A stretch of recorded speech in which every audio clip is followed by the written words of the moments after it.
Well, good evening. My name is Phyllis Dickerson, Chief Executive Officer of the African American Mayors Association. It's my pleasure to welcome you to Transportation and Infrastructure, a conversation with Black mayors. Thank you for joining us today for a live stream panel discussion. Found in 2014, Aama exists to empower African American mayors by expanding their executive capacity for the benefit of their cities.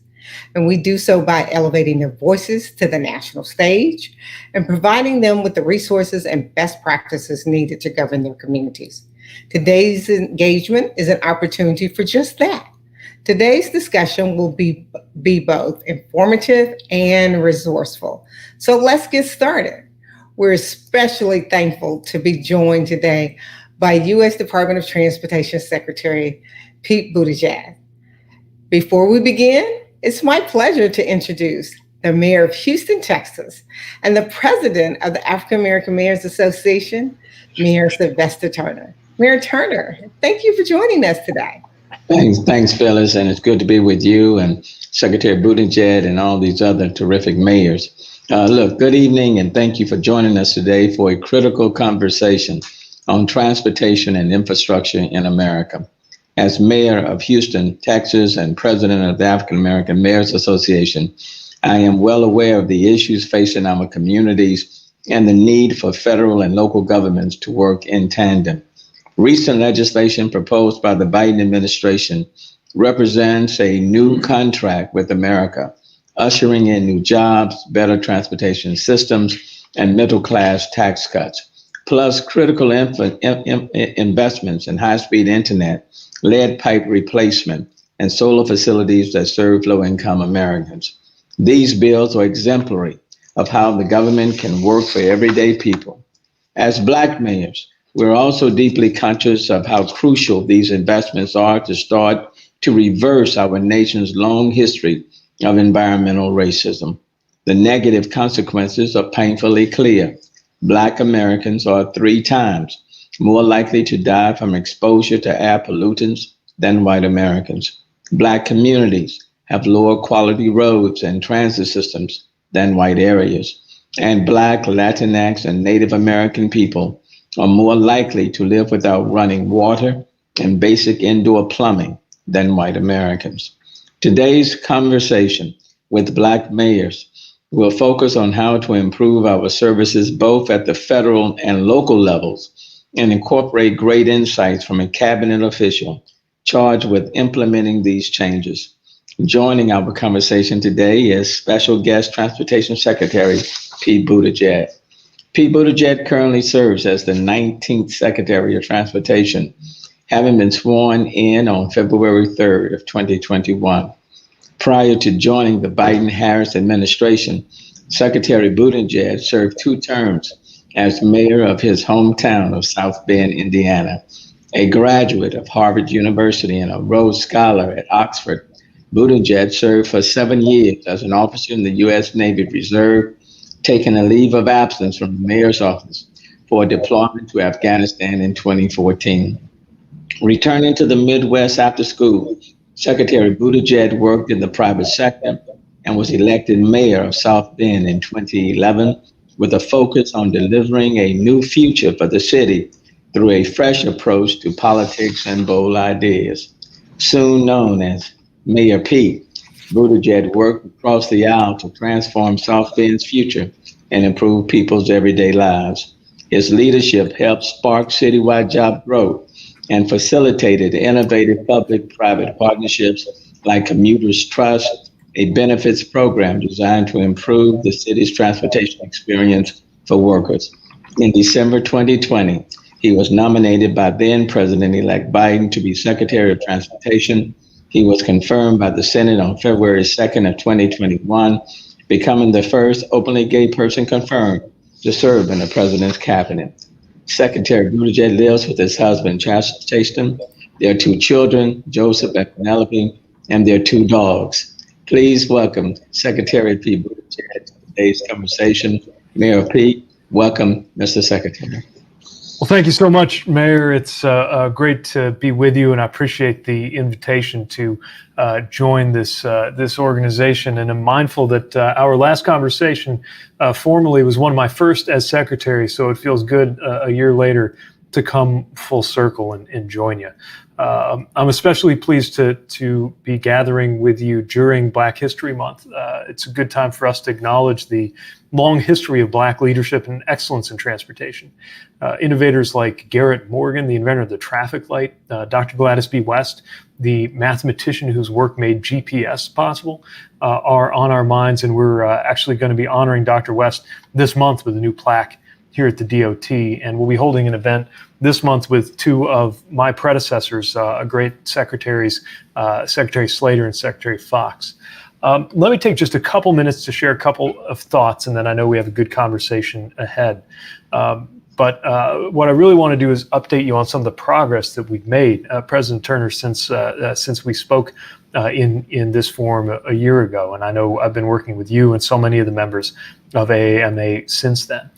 Some of the things we've done is lay out equity and environmental justice as specific criteria for grant programs. And we've seen that not just affect the projects that win, but actually encourage more projects focused on those areas to apply in the first place.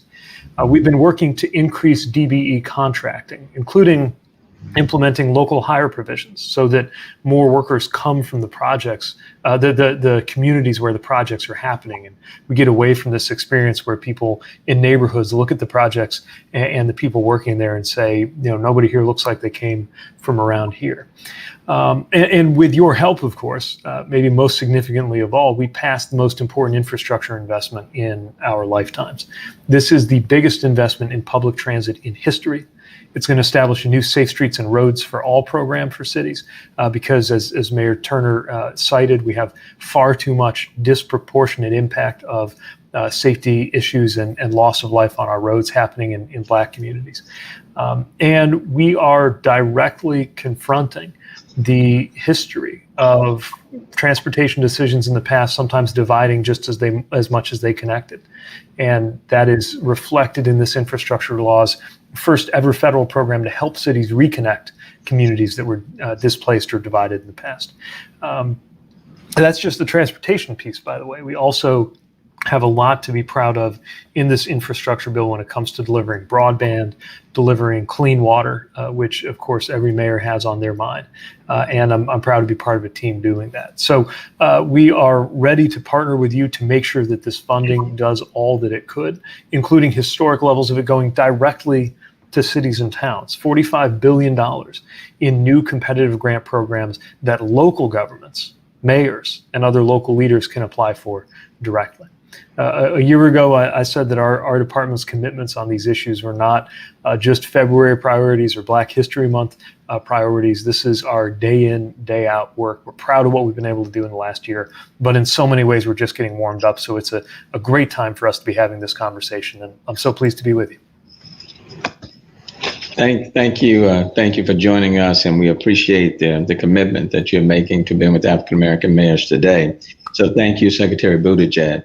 Moderating our panel today is Second Vice President of the African American Mayors Association and Mayor of Mount Vernon, New York, Mayor Sean Patterson Howard. Joining her on today's panel is Mayor Val Lyles of Charlotte, North Carolina, Mayor Latoya Cantrell of New Orleans, Louisiana, Mayor Stephen Reed of Montgomery, Alabama, and Mayor Byron Brown of Buffalo, New York. Take it away, Mayor Patterson Howard. Looking forward to the conversation. Thank you so much, President Turner, for the introduction and for ensuring that we have the platform to host this discussion today. And again, thank you, Secretary Buttigieg, because as you said, it was about a year ago that you participated in a listening session. And we've seen since that listening session, the implementation of some of the things that we shared as Aama mayors. And so I want to jump right into it, and I'm glad to be joined by my fellow mayors from across the country, North North, South, East, West. We're all represented here today. And I just want to jump into something. There are several great new programs in the bipartisan infrastructure law, but our mayors are particularly focused on opportunities to right past wrongs of infrastructure investment, such as Reconnecting Communities program. Can you talk a little bit more about the department's strategy on transportation equity?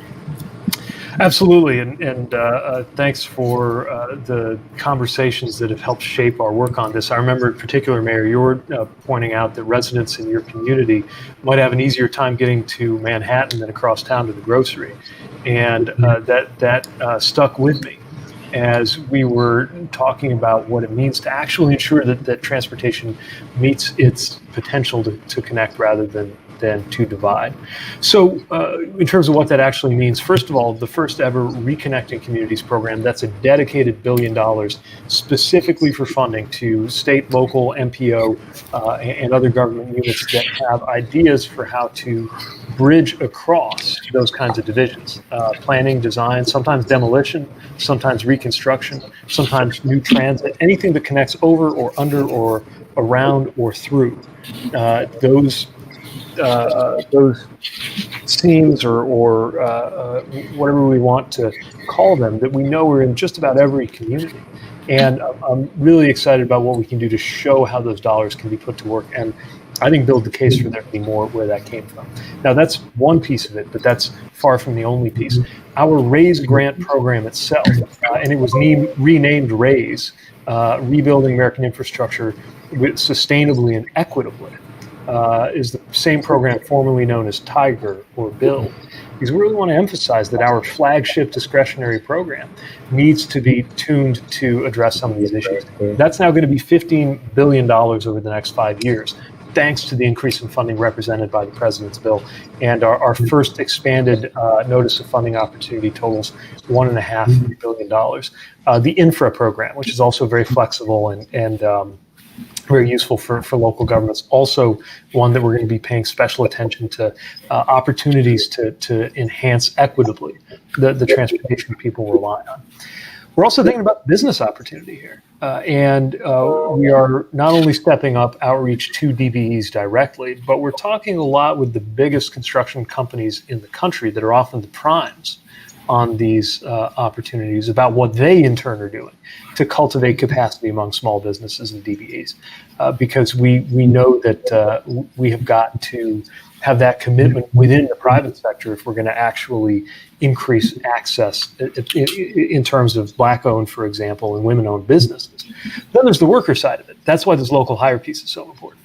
We know there are so many good paying jobs that are available, but not always viewed as belonging to communities, especially communities of color, that just have not traditionally or generationally been part of the trades.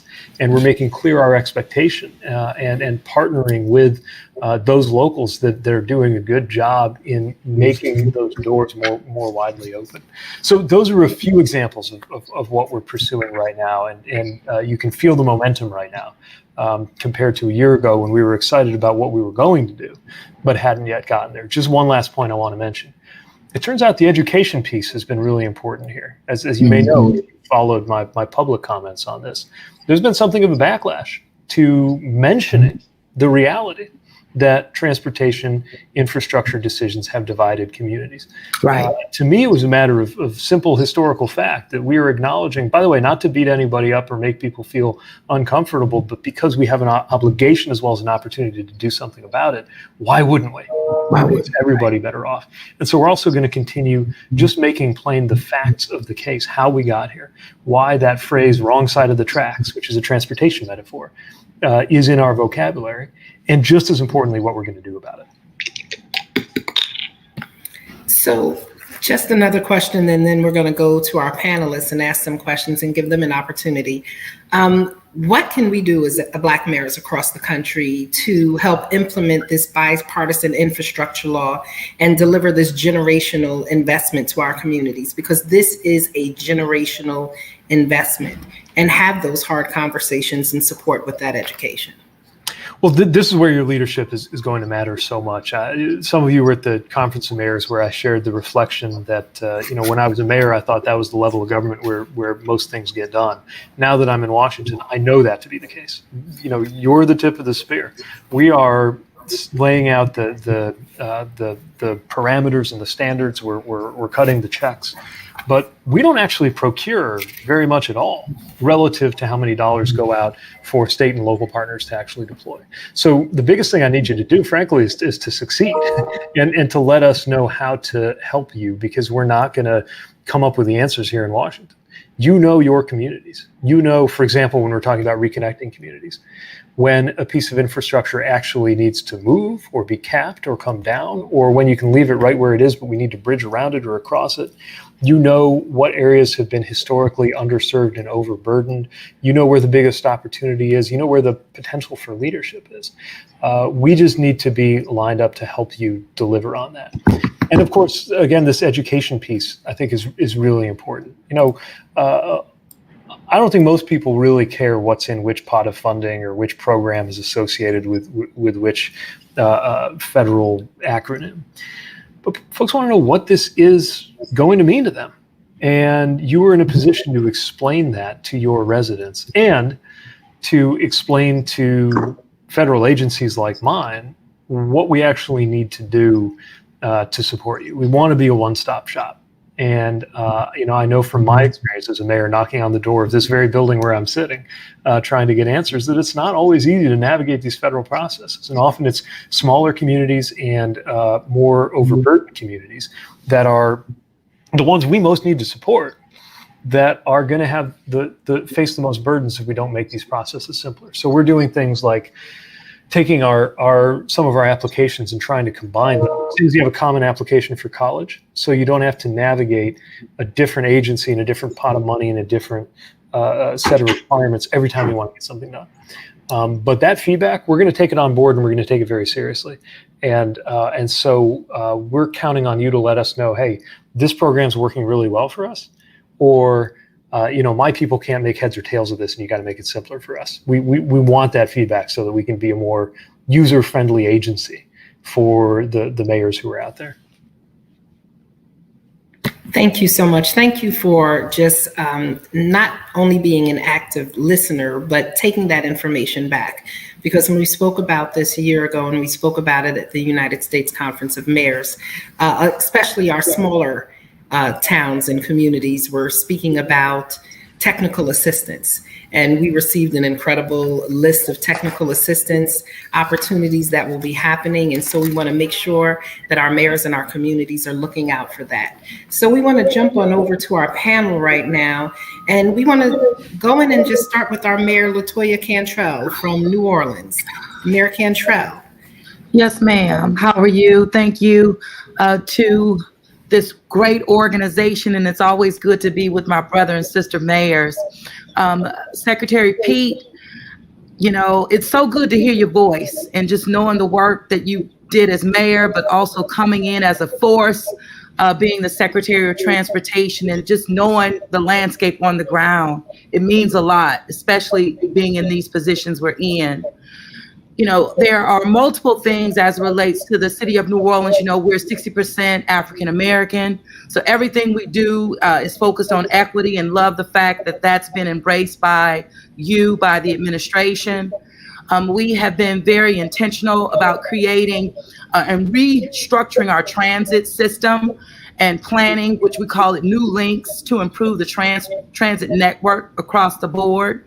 And here recently, and thank you, I know our Regional Transit Authority was awarded $5.6 million for our passenger ferry grant. So looking forward to executing that, but it's being leveraged already towards investments that we're making. So wanting you all to see the work that is happening on the ground so that we lay the foundation for you all to continue to support us. But one of the big pieces here is passenger rail, as I know we've had conversations about, and focusing on the leg between the city of New Orleans and Mobile, and hopefully getting, to Baton Rouge, but connecting the dots are critical. And so the Surface Transportation Board hearings last week, that the service will happen before the end of the year, really inspiring. But reinstating the leg to Mobile would be a big win. But we really want to push that even towards Florida. So going past Mobile, getting into Pensacola and the like. As I've seen, that gap is about $400 million to make it happen. So when I hear about the $45 billion set aside for us, but also the local, for us to be able to apply locally, that is truly what we need. And so thank you for that. But we'll be looking forward to applying to that as the city of New Orleans. Also on the EV side, we're installing over 30 charging stations right now that will be free to the public to access. But of course, we've been reviewing the National EV Formula Program guidance that was released on the 10th. And so we really want to make sure that we're creating for a sustainable charging network. That seems to be the most or the greatest concern that I have in terms of maintaining and ensuring that it lives on, after I'm in office or that we're in office, period. So it's about sustainability as well. Thank you. Just very briefly, first of all, I share your enthusiasm and interest in Gulf Coast Rail, and I think we have some real progress ahead on that front. And part of what we have in mind, obviously, with this rail funding is to expand, to restore, and to improve, right? Where we already have rail service, but it needs to be faster, it needs to be more reliable. And a lot of that has to do with the requirements of the cargo rail companies whose rails Amtrak uses, but who are required by law to give Amtrak preference. And part of what the Surface Transportation Board is looking at is whether those legal requirements have been met. On the EV charging point, I'm so glad that you're paying attention to this. And I should point out that in addition to the $5 billion that we have launched, that the first piece of going out to the states through that formula program, and I know the states will take very seriously, at least they should, what mayors and communities have to say about how they make their plans. There will also be a competitive program that follows on the heels of that will help with the community charging that is going to be so important. Some areas, people mostly live in single family homes. They already have charging infrastructure. It's the plug in their wall. It may go a little slower, but you can charge a vehicle all day and all night. If you're in multifamily dwellings, it's a different story. And the urgency here is around the knowledge that it's actually low-income Americans who might benefit the most from the fuel savings and the maintenance savings of an EV, as long as two things are true: if they can afford it and if they can charge it. Yeah. And that charging piece is one that we think we have a lot of responsibility to get right, especially as we move away from this early stage where EVs are viewed as a luxury item, and move toward those being something that belong to everybody. So it's very forward-looking of you to be paying attention to that. And we want to support you, mayors like you, who are making sure that EV opportunity reaches everybody. Thank you so much, Mr. Secretary, because the majority of our residents are renters in the city of New Orleans. So thank you for that point. Thank you so much, Mayor Lyles. I'm going to go on over to Mayor Brown. Thank you very much. I want to thank the African American Mayors Association for giving us this opportunity to speak with Secretary Buttigieg and to talk about the importance of infrastructure to our communities. In the city of Buffalo, we have developed a comprehensive shovel-ready infrastructure plan called the People's Infrastructure Agenda. It is over $300 million of shovel-ready projects that are ready to go that would improve the quality of life for people throughout our city, particularly in low-income communities. The fact that there is an application process and processes where money can come directly to cities, as Mayor Cantrell said, is extremely significant.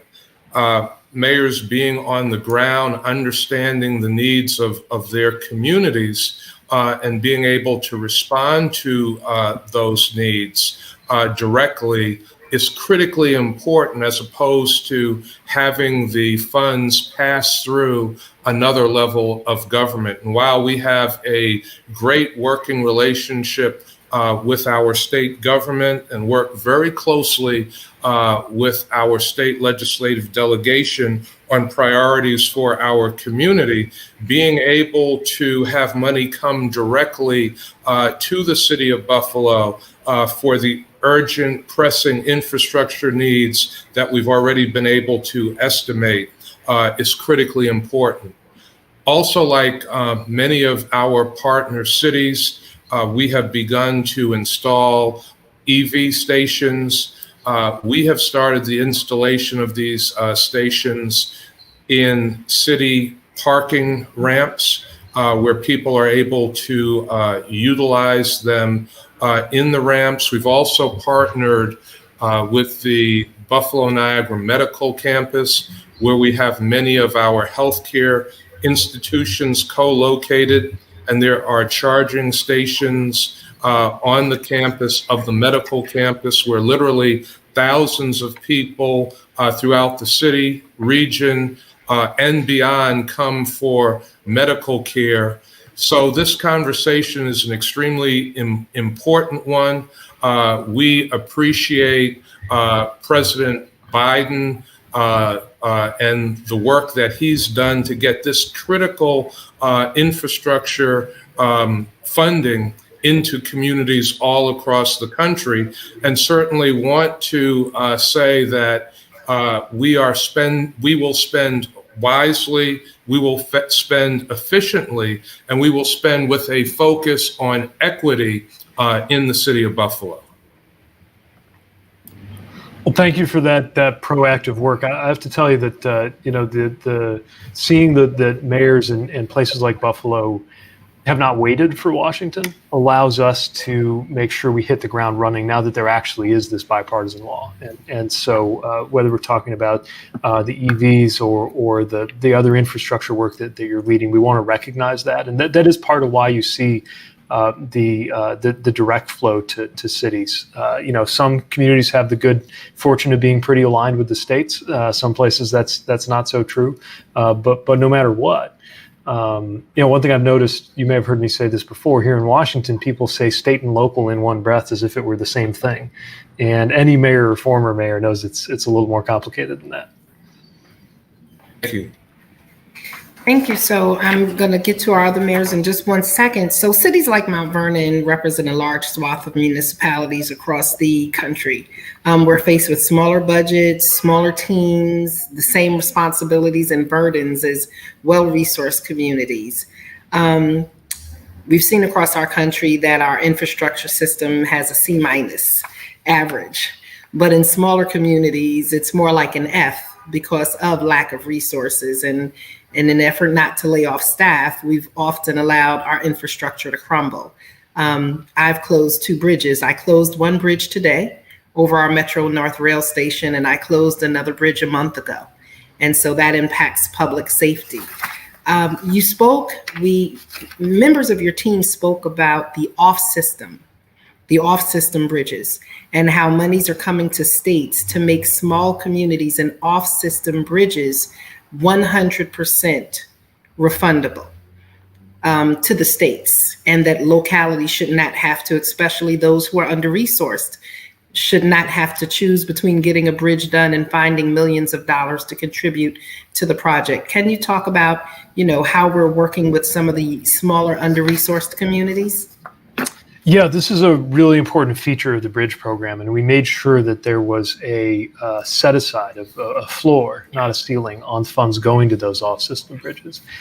Previously there had been an 80-20 share, and that doesn't sound like much, 20% maybe, but as you know, that for a community, especially an under-resourced community, is the difference between it getting done or not getting done. And we recognize that, and that's part of why this program provides for that 100% share. I'm sorry to hear that you've had to close another bridge, and we're seeing this in so many parts of the country. And when a bridge is closed, or even if it just has a load limit put on it for safety reasons, that is a convenience issue. It is a quality of life issue. It's also a supply chain issue, right? It's about moving goods as well as people to where they need to be. And a lot of folks don't realize how many of our bridges are actually maintained at the local level. So in addition to this program that's making a lot of news to address 10 major economically significant bridges, we also envision being able to repair up to 15,000 bridges that might be a little less nationally recognized, but are incredibly important to the communities that they're in. And we're eager to work with you on making sure that we can deliver that and support your prioritization of the bridges that need the most attention. Thank you so much. So we want to go over to our Mayor, Vi Lyles. Thank you very much, Mayor. All of my mayor friends that are here, and thanks to the association for this. And Mr. Secretary, good to see you, and thank you for your visit to Charlotte. I want to talk a little bit about what we are trying to do around the issue of equity in our community and why it is so important for the infrastructure and transportation systems to reflect what we can do to remove some of the barriers that we have had by law and ordinance and practice and custom, especially when you're in our part of the country, which we consider pretty much the Sun Belt states. Charlotte has developed a mobility plan, but that mobility plan really needs the support of everyone in this community to be able to create successful opportunities. We were 50th out of 50 largest cities in economic mobility, and transportation is really very well connected to that metric that we have. Think about how much it costs to own a car, the gas, the maintenance, the taxes, and all of those things that we have that makes it impossible almost for someone in a suburban community to have an efficient way of transportation without a car. We're a car-centric city. But what we want to become is a mobility city that has rail and buses. We believe that the jobs are going to be located where jobs are. And what we want to do is create the ability for mass transit, whether it be trains or buses, for our citizens to get from home to work in a reasonable amount of time. And in order to do that, we have to have this investment. And I want to say thank you for the infrastructure bill. Thank you for the opportunities for us to apply for mass transit. We really want people in our community to have access. And that access often didn't exist before. And the only plan that we have is if we create the various modes. And I've talked about the rail, the buses, but even our sidewalks and our bike plans, our greenways, all of these are opportunities for people to have a quality of life that they don't have right now. So we are also doing the electric vehicle charging stations. We have drafted an ordinance that requires development to include EV stations around the city. And we're doing that with a lot of support by our development community, and especially those that see the value of development and having clean air. 40% of our bad air comes from transportation initiatives. And to correct that, we want to say thank you for the electric bus support. We want to say thank you for considering what we see as rail that connects transit so that people can move around the city. It's all about quality of life for us and creating opportunities for those that have not been able to access opportunities just because of the color of their skin or the location of their home. We've just got to have the support. And I want to say thank you for the plan and doing what you're doing. It's making a real difference here. Well, thank you, and thank you for your support of the plan and for hosting us. I really enjoyed the visit that we took with the Vice President to highlight some of what's going on with that next generation transit that you're building out. And I think there's something really fitting, poetic even, about how you link economic mobility with physical transportation mobility. And there's no question that those things go together. We're talking about connecting people to opportunity. And I'm particularly interested in some of the opportunities in less dense and perhaps more historically conservative areas of the country that are more organized around cars, but have every opportunity for good transit, complete streets, and other things that have maybe in the past been viewed as a big city phenomenon, but that people in every part of this country should benefit from. Thank you so much. And now we want to go on over to our Mayor, Stephen Reed. Thank you, Mayor Patterson Howard. Secretary Buttigieg, honored to be with you. Thanks so much for taking time out of your schedule to talk with us today, and really appreciate the work that you and the administration have done on this issue. So many of my colleagues have touched on topics that I wanted to address, and so I guess I'm just going to kind of piggyback on a couple of those, in particular around electric vehicles. And some of what you mentioned just now is how do we get into the conversations of changing habits and changing patterns and practices in less dense areas. Certainly in parts of the South and mid-sized cities like Montgomery, we've been focused obviously on gas driven vehicles. We have not been able to implement the type of charging stations that Mayor Brown has done and some of the other mayors have done in their cities.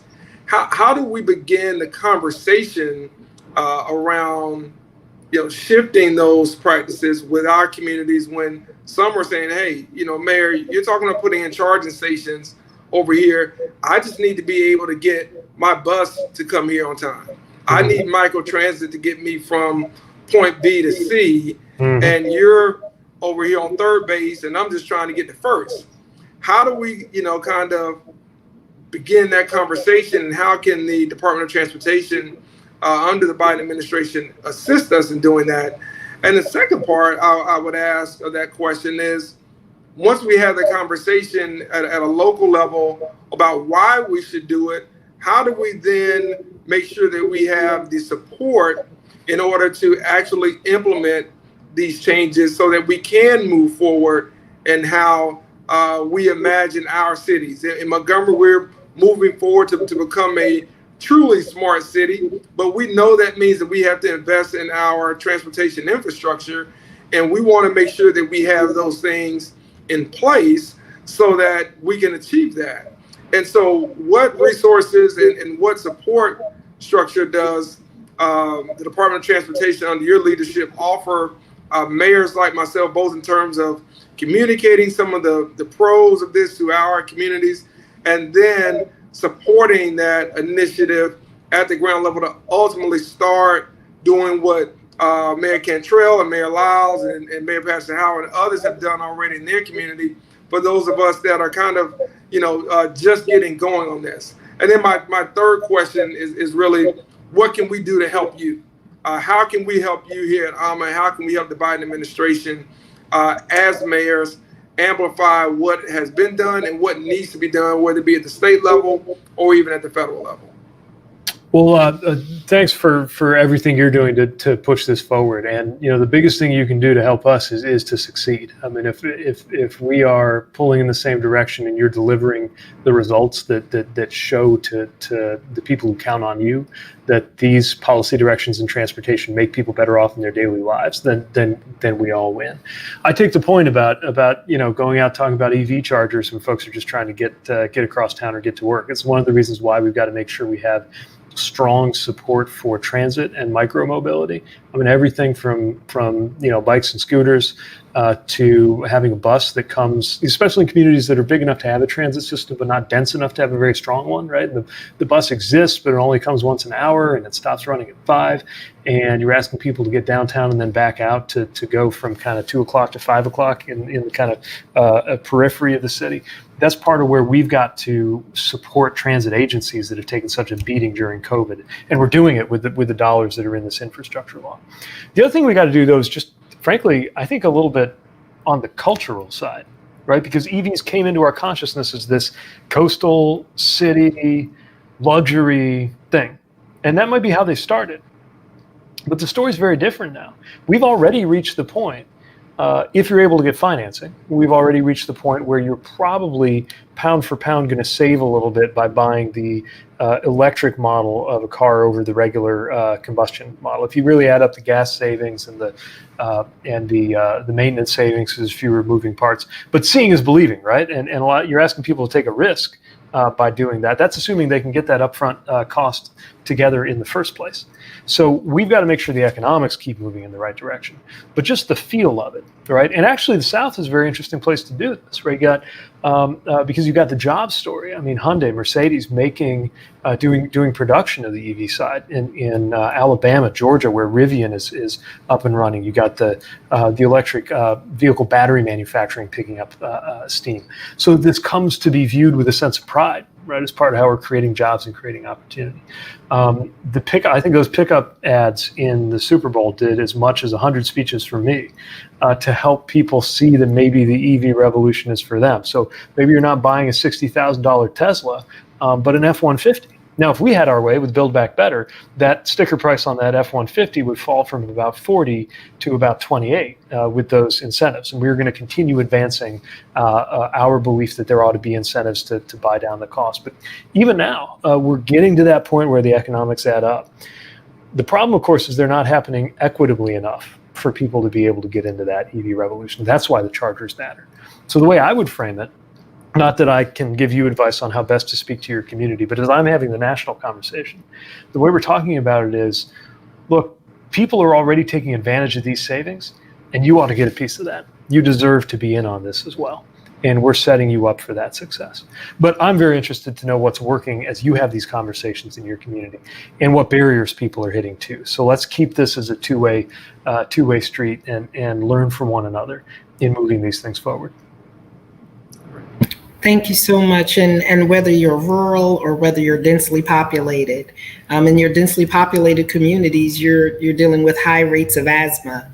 Yes. and other problems. And those communities desperately need EV infrastructure. And as we use some of our American Rescue Plan monies to buy 20 police cars, none of them could be electric because we have no EV infrastructure here, even as a municipality. And so it makes it a hard option even for our residents. But in communities of color, EV infrastructure is so critical because, again, whether you're dense or you're scattered, the breathing issues are all of the same. And so those EV infrastructures are going to be critical to our community, especially as our auto industry is saying they're moving towards electric fully in 2030. So we don't have as much time as we thought we had. So I know, Secretary, that you have to go and you have to move. I don't know if you have one quick question. James Wright wants to know what role has DO played in the proposed maglev train between Baltimore and DC. A maglev train will make the DC-Baltimore trip go from an hour to 15 minutes. So is DOT working on that? So we have seen the proposals there, and I think right now that's going through a permitting process to look at the right-of-way and what would have to happen in order for that to move forward. And I know there are local project sponsors who are trying to put together the funding. Look, whether we're talking about maglev, whether we're talking about some of these further out ideas like Hyperloop that are really exciting, or just what people in a lot of parts of the world would call a good old-fashioned train, but we would think of as pretty high speed. We need to make sure that we're investing in rail and in alternatives for people to get around, and we'll continue to have a lot of excitement. As you know, I thought I was the biggest train guy around, and then I met this president, and I can only hope to be the second biggest passenger rail enthusiast in this administration. But we really want this to be something that benefits people in every part of the country. So I know time is short, and this conversation went by quickly, but my colleagues have been following along. Maurice Henderson, senior advisor in my office, and Will Rasky from our government affairs team, who can follow up on anything specific that you and your staffs and your communities are working on or working with. Again, I really mean it when I say that we want to make these processes as user-friendly as they can be, and that can be a tall order for federal programs and agencies. So that's something we really rely on your input in order to get right. But with you delivering, as you've been delivering this whole time, and us putting some dollars behind that, some historically significant dollars, I think that we're going to be able to mark these years that we're in these roles as a transformative time for what transportation can mean for those very communities that have been left out in the past. And that's where there are moral as well as logistical stakes to us doing this well. And I have every expectation and hope that we can do it, but I can't do it. We can't do it alone. Certainly can't do it without your leadership. So thank you for everything you're doing collectively as an organization and individually in your cities. Thanks for the chance to address you. And I know that I'll see you individually and collectively many times in the near future. And thank you so much for taking out the time to be with us today. Thank you for being a partner with Aama. And we're looking forward, hopefully, to seeing you at our national conference in DC, April 27th through 29th, or some of your staff, so that we can continue this very important conversation. Absolutely. Thank you again, Secretary. Thank you.